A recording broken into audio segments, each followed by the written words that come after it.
આજે તો સવારે વહેલો મને પાર્લરનો ઓર્ડર હતો, જેમ કે આઈનિંગ હતી, તો 7 વાગે ઉઠી કરી ફ્રેશ થઈ અને કિચનમાં આવી મારો નાસ્તો બનાવવા માટે. પતિદેવ માટે મેં સાઈડમાં ગરમ પાણી મૂકી દીધું હતું. હજી કોણ કરે છે ગરમ પાણી? ત્યાં તો તનુભાભીને રાડ આવી. દિયા મેં આલુ પરોઠો બનાવ્યો છે, હાલ થોડો ટેસ્ટ કરી લે. હજી મારા ક્લાયન્ટ આવ્યા નહોતા, તો મેં કીધું હાલો થોડોક નાસ્તો બાસ્તો કરી લઈ. પછી મેં આઈનિંગ કરી, એમને કર્યા બાય ઘરના વાસી કામ પતાવ્યા અને તનુભાભી પાસે આવી. આજે તો એ છે ને કાંઈક વધારે જ કામકાજવાળી થઈ ગઈ હતી, કેમ કે એને કબાટ સાફ કરી નાખ્યું.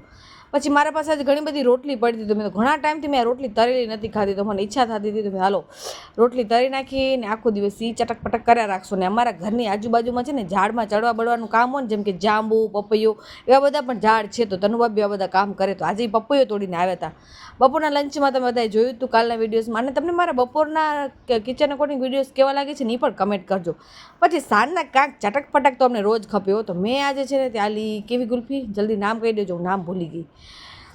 અને બસ પછી સાંજના શાકભાજી લીધા, કાકડી, ગોવાર, ભીંડા. તો આજે મારું ફેવરેટ શાક બનશે. આમ તો મોસ્ટ ઓફ પતિદેવને ના ભાવે, પણ ક્યારેક મારી પસંદ પ્રમાણે બનાવી તો પડે. તો મને ભીંડાનો શાક બહુ એટલે બહુ જ વાલો પડે. એનામાં મને લસણ ચટણી હરુભરું ખપે હો. બસ મેં સરસ મજાનો તડકો દઈ અને ખીચડી, શાક અને રોટલી બધાએ સરસ મજાનો ડિનર એન્જોય કર્યો. અને ચોકબાર હતી, ગુલ્ફીનું નામ ભૂલી ગઈ, વિચાર કરો. ચલો બાય, કાલે મળીએ.